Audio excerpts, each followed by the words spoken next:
বের হয়ে আসুন। আসুন। ওকে ভাই, একটু ধীরে ধীরে। ঠিক আছে, জলদি চলুন। আমি পালাচ্ছি না, এখানেই আছি।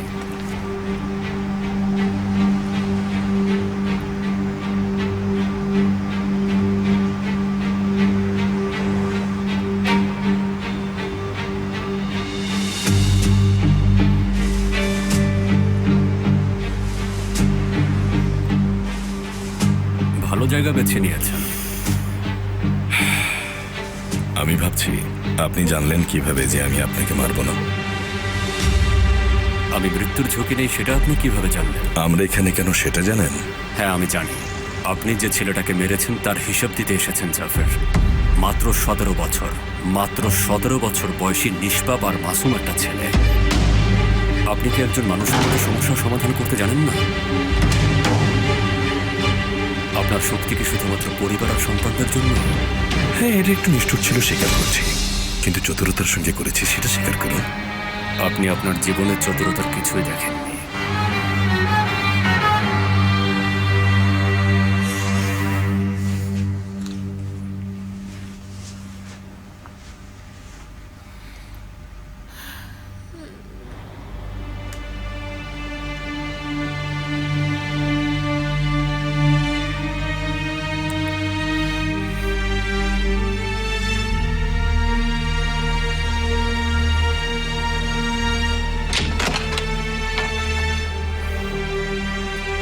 মুস্তফা,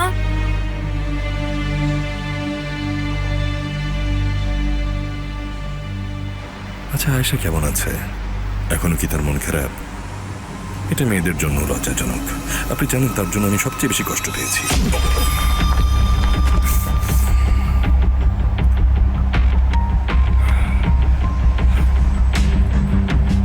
নাকটা মনে হয় গেছে। আমি দুঃখিত, আমার ভুল হয়ে গেছে।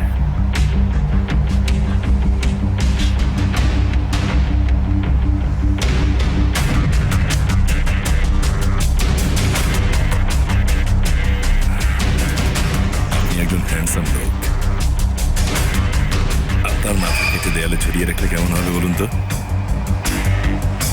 আমার মনে হয় আপনার বাড়িতে রঙের সাথে সাথে কিছু বুদ্ধিও যোগ করতে পারেন।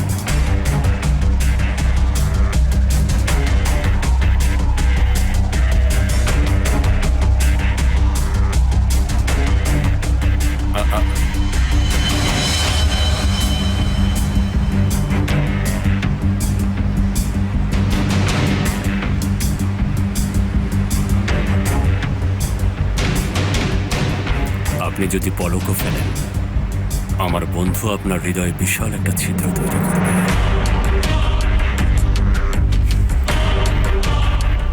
বেশ বড় একটা সারপ্রাইজ ছিল। ঠিক তাই।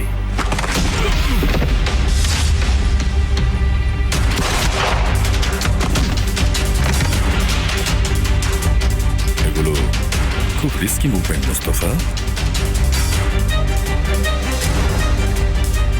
অবাক লাগছে, আপনাকে আমি খুন করবো জেনেও আপনি আমাকে কেন ডাকলেন?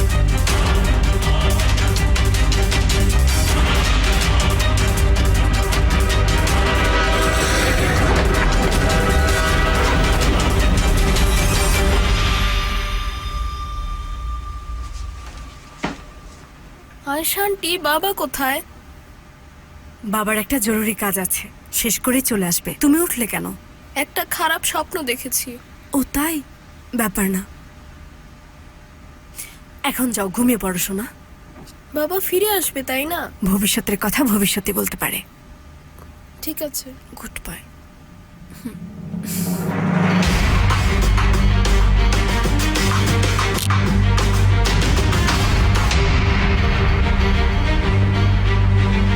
আমরা দুজনেই জানি আপনার সেই সাহস নেই যে আমাকে গুলি করবেন। Don't be nonsense. আমার মনে হয় আমরা দুজনেই ভালো করে জানি এই বিষয়ে আপনি ভুল জানেন। মনে হচ্ছে আপনি আয়েশার কথা ভুলে গেছেন, তাই না? কি বলতে চান? আগামীকাল যখন সেলিমের ময়না তদন্তের রিপোর্ট আসবে, প্রমাণিত হবে তাকে বিষ দেওয়া হয়েছিল। মনে হচ্ছে আয়েশা অনেক বড় বিপদে আছে, কেউ তাকে বাঁচাতে পারবে না। ফালতু কথা বাদ দিয়ে বলুন কি বলতে চান? আসল খুনি এখনো আমার কাছে।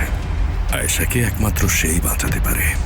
তার রুমের সিরিঞ্জেও সেই একই বিষ আছে, কারণ আমার কাছে এখনো আয়েশার সিরিঞ্জ আছে। আমাকে যদি মেরে ফেলেন, ওগুলো কখনো খুঁজে পাবেন না, আর আপনার আয়েশা জেলে পচে মরবে। আপনার কিচ্ছু করার থাকবে না, বুঝেছেন? ওই লোককে আমার হাতে দেবেন? অবশ্যই দেব, তবে একটু শর্ত আছে তো। সেটা কি? আমার জন্য বাহারিকে বিক্রি করবেন। হয় আপনার ভালোবাসা বিক্রি করবেন মুস্তফা কারাইল, নয়তো বাহারিকে।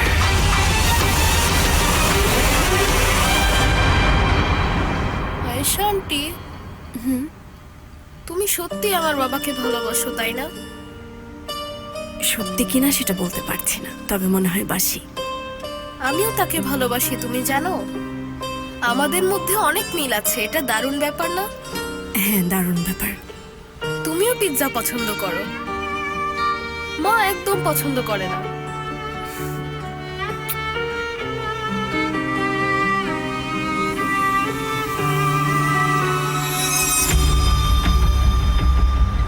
তোমরা যাও।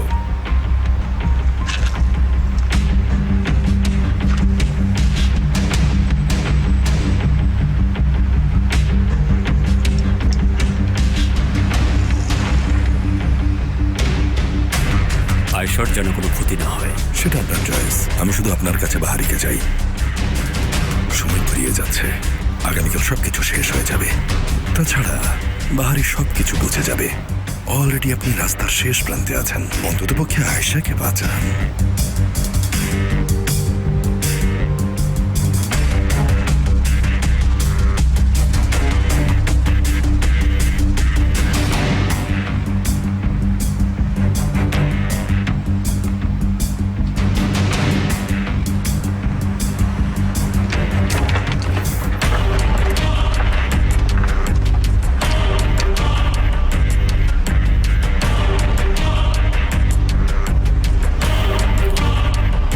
ঠিক আছে, ঠিক আছে, ঠিক আছে। ওকে, আমি স্টেটমেন্ট দেবো, ঠিক আছে। আমি জানি না এরপরে কি হবে, তবে হতে পারে বাহারি আপনাকে মেরে ফেলবে। তবে আপনি যা করেছেন সত্যি তা প্রশংসার যোগ্য।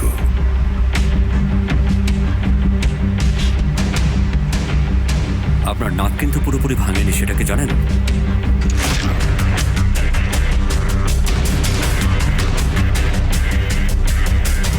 আমার ফোনের অপেক্ষায় থাকুন।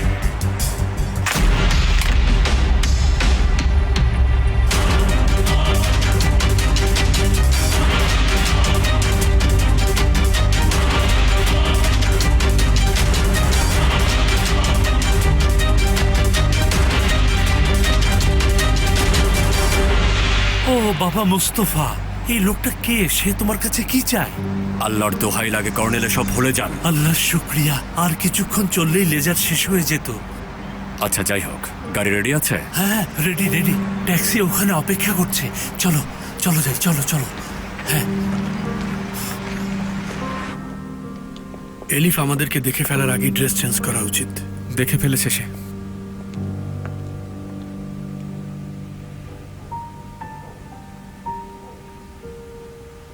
এলিফ, তুমি এখনো ঘুমাওনি?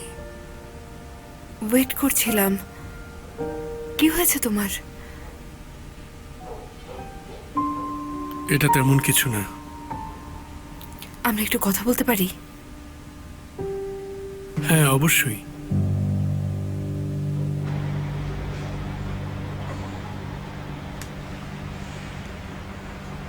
এতক্ষণ কোথায় ছিলে তুমি? ব্যস্ত ছিলাম আয়েশা। জাফরের কাছে। কেন গিয়েছিলে? কিছু করনি তো, তাই না? করতে চেয়েছিলাম, খুব খারাপ কিছু করতে চেয়েছিলাম, কিন্তু করতে পারিনি। এমন বাজে কথা বলো না মুস্তফা। আয়েশা, আমি এমন কি বাজে কথা বললাম? ওই লোকটা তোমার সাথে কি করেছে দেখো। আমার ছেলেকে সে ভয় দেখাচ্ছে, মানুষদের খুন করছে, আর তুমি বলছো আমি বাজে কথা বলছি? পুলিশ আছে, আইন আছে, এটা তোমার কাজ না। শোনো, তুমি যদি এরকম কিছু করো তাহলে কখনো আমার মুখ দেখবে না। প্লিজ প্লিজ এমন কথা বলো না আয়েশা, প্লিজ। আছো? ঠিক নেই আয়েশা, আমি ঠিক নেই। ঠিক নেই।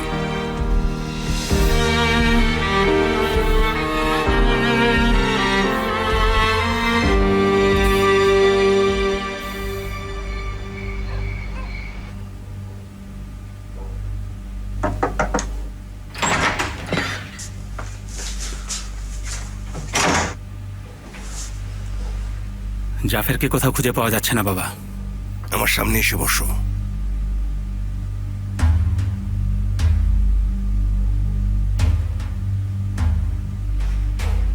তুমি ইরহানের সাথে সেমার কথা বলিয়ে দিয়েছো? হ্যাঁ, কে বললো আপনাকে? সেমা এসেছিল এখানে, ও সবকিছু জেনে গেছে। জানতে দিন বাবা। আমি কত বছর ধরে চেষ্টা করে যাচ্ছি যে মেয়েটা যাতে কোনোভাবে এসব বিষয় জানতে না পারে। তুমি কেন ইরহানের কাছে ওকে নিয়ে গেছো? আমি চাই না সেমা আপনাকে খারাপ ভাবুক বাবা। সত্যিটা ওকে জানতে দিন। অপরাধী যদি কেউ হয়ে থাকে সেটা সেমার বাবা, লোকটা তো ফেরেশতা না। মেয়েটার মনটা আবারও ভেঙে গেল। তুমি যদি এটা না করতে সে আমাকেই দোষী ভাবতো, না হয় আমাকেই খারাপ ভাবতো। আপনি আমার কাছে অনেক মূল্যবান বাবা। এই প্রথম আপনার অনুমতি আমি নিতে চাইনি। নিজেকে অনেক অপরাধী মনে হচ্ছিল, মাফ করবেন বাবা।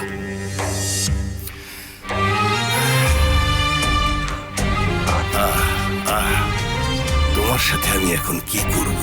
কি করব? যা ইচ্ছা হয় করুন, আপনি তো আমার বাবাই।